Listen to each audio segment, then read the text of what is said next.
Draw a shed object in floor plan or 3D view. Link the shed to your mouse cursor. Choose the anchor point. Rotate the shed object.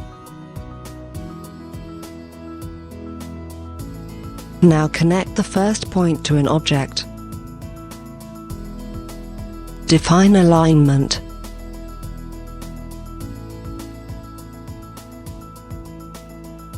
Specify the shed object size.